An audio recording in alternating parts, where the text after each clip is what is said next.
Pogi. Pogi yung helmet. Char. Ayan na, pasakay na ako sa motor dahil pupunta kami sa Robinson para mamalengke. Social kasi yung word na shopping eh. Pero alam mo ba, no vax, no entry.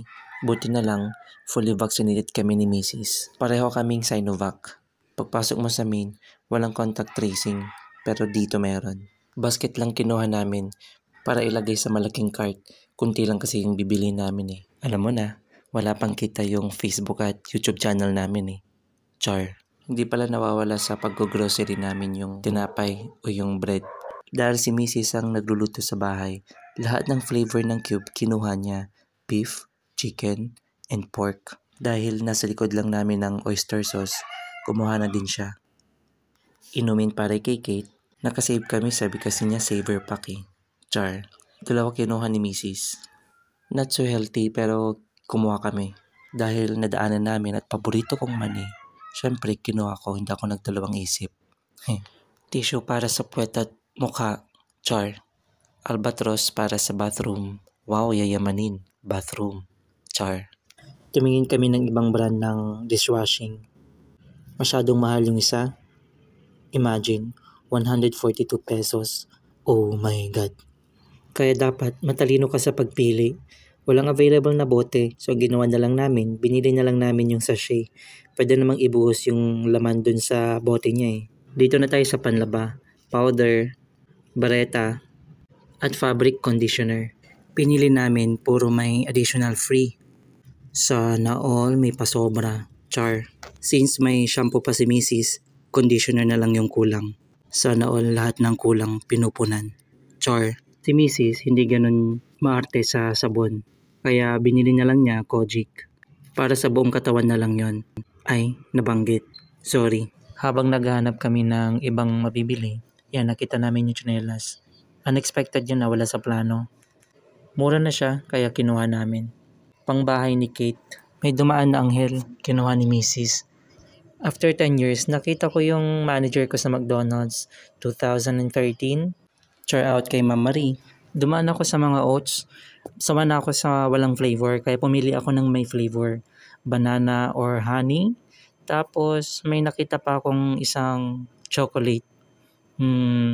Para sa akin nakakasawa yung medyo may tamis talaga na nagkahalo. Banana tapos honey. Kaya pinili ko na lang yung chocolate para maiba.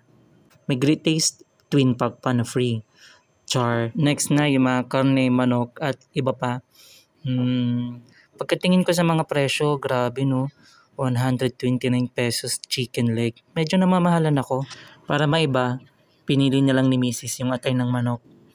Isa sa paborito kong ulam, adobong manok. Nakakagutom no. Dahil last na ata yan, kinuha na naming lahat. Kunti lang yun baka sabihin nyo mahal siya. Mga mahigit kalahati lang. Hello pala kay kuya.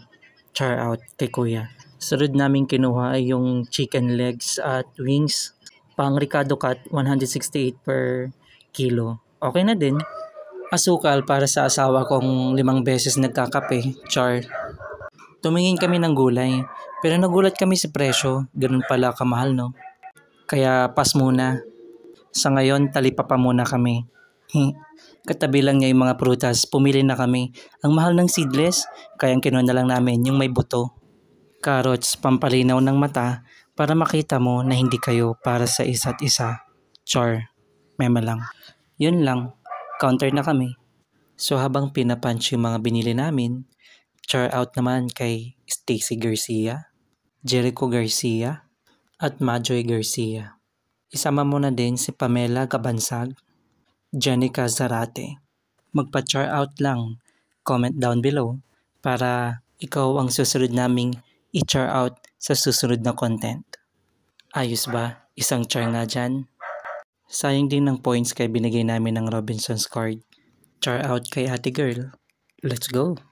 4 na plastic lahat. 2 kay Mrs. 2 sa akin. Para fair. Char. Sa ngayon, motor pa lang yung gamit namin. Hirap no? Struggle is real. Kailan kaya magkaka 4 wheels? Pa-subscribe naman oh. Char. Mga 8 to 10 minutes yung biyahe namin from town center hanggang sa bahay namin. Char out pala sa kapatid ko na daanan namin. Teo Garcia at yung pamangkin ko, si Saysay. Maraming salamat sa panonood at sa susunod na pang-iistorbo. Yun lang, Char, mema lang.